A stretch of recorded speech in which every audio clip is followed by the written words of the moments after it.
Hi, Marilyn back with Cotton and Chocolate, Saturday sampler for April. We're on page 5 and now we're ready to put the block together. So the first thing we're going to do is make flying geese. Woohoo! More flying geese. So you should be getting really good at it by now. Yes, you're nodding. You're experts. So just make sure you put the correct colors together, or you can be artistic and put whatever color you want. But I'll show you what you should be putting together. Okay, so you can see the colors right here. This is what it looks like, or you can just look on my table. Yes. Okay, so Flying Geese A is 1 and 6. 6 is the base. 1 are the little squares. Okay, and as you know, I draw my lines on the little squares first before I start. And then Flying Geese B, 1 set of fabrics 2 and 7. 2 is the base. Okay, so you've used up all your Flying Geese fabric. And you're going to make those. You'll get 4 each, right? And then you're going to put them together. So if you notice this, the geese are flying, instead of, usually they're all flying in the same direction and a lot of these patterns, well, these are flying in the opposite direction. So when you put these together, those seams are going to be sitting right on top of each other. Okay? So you're going to be they're not nesting, they're just sitting right on top. All right, so no big deal. Just pin them there and pin it there, and then sew across. Okay, and then hopefully those will match right there. Okay, and it should be 1/4 inch. And so then they're going to be placed, we'll just flip that over so you don't see the number, but you have your little center, your pretty center, and then that purple is going to sit nicely around. And look at that, it makes a really beautiful star. A nice purple star right there. Okay, so that nice little interwoven design. Okay, so the next thing that we're going to do is we're going to make our half square triangles. Yes, we do have some of those. So you're going to put together your fabrics 2 and 10 and make your half square triangles, cut them down to 2.5 inches, and that's what they'll look like. And you need 8 of those. So those are going to go in those outside corners, and we've made a lot of these units now where you have half square triangles in opposite corners facing in, and then 2 plain squares. So you're going to have your fabric 1, and you're going to have the same fabric 10. You might think that's an error, but it isn't. And frankly, you have no other fabric left. You have just 2.5 inch squares, or hopefully you have nothing left. You shouldn't. It's all that you have left on your table. Okay, so those are going to sit there in those outside units. And those are your corner units, and you need 4. So you're going to have those half square triangles faced in.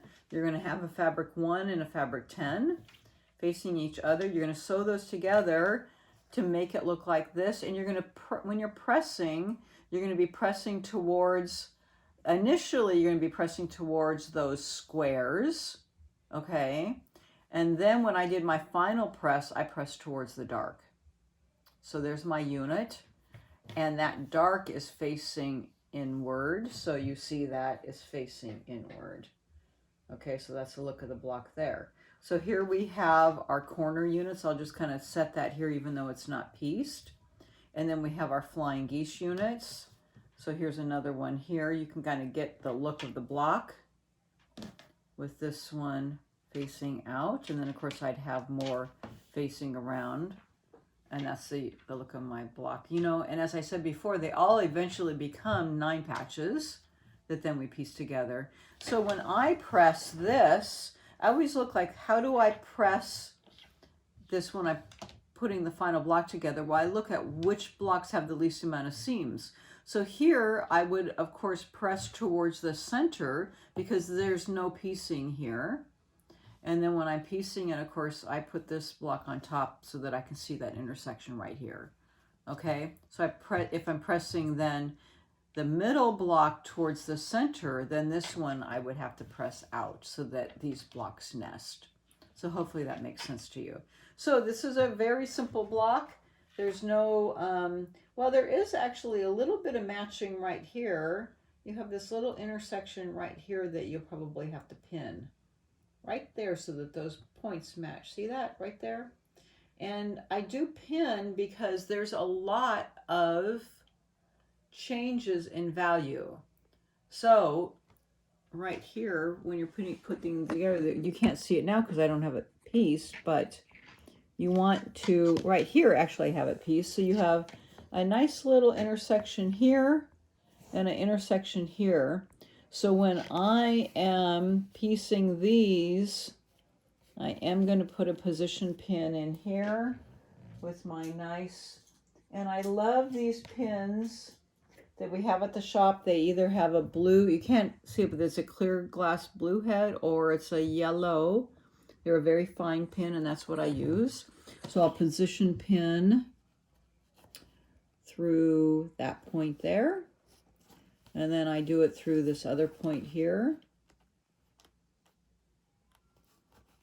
And I probably have shown you this before, and then I position it all the way through so that it's perpendicular. And that means that my 2 points should be, if I've done that correctly, matching exactly. So now how in the world am I going to sew that? Well, I'm going to hold that pin in place perpendicular with 2 pins on each side. So here's another one that has a little yellow on it. I'm going to go, so here's where my sewing 1/4 inch line is, right through here. So I'm going to go in right below it, hold that tight, go in and out, and hold that pin in place, and it should be still perpendicular. It is. That's on the right hand side.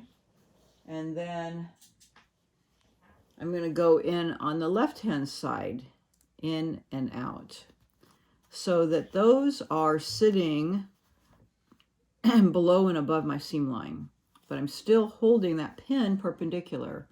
So now I'm going to sew I'm going to sew regular, 1/4 inch, 1/4 inch, 1/4 inch.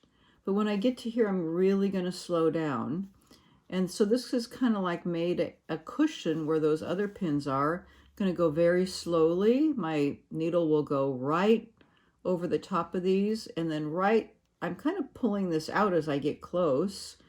And then right as my needle's going to go into that hole, I pop this out, and my needle will go directly into that hole. So I have position pinned it, and then I just move along. And a lot of you that have done this technique that I show you can attest, and you hopefully are shaking your head saying it works. I would say 99.9% of mine turn out perfect by doing this. I know it takes a little bit longer to pin, but it takes a lot longer if you don't pin it properly and you have to take it out 3 times. And every time you take these out, you stretch the fabric a little bit. And then it's harder and harder to line these up. So my intersections come out pretty darn good. So if you need a demonstration at the shop of me doing this position pinning, I would be very happy to show you in real time. And hopefully that helped you a little bit here, but it really, really does work. The only time for me it doesn't work is if I didn't get that first hole pinned properly, or if these points are off. That's the other time that it doesn't work. But hopefully that helps explain that a little bit to you. And you got to have good pins. You can't have really big, heavy pins. That makes it a little more difficult also. Okay, so that's my talk on position pinning. And it helps because it makes really, really nice points. All right, so there you go. There's my block. And you will have some other position pinning or these points to match as we move through this quilt. So that's why I wanted to talk about it now. Okay, so there's our block. Hopefully I'll see you soon and have a fun month. Thank you.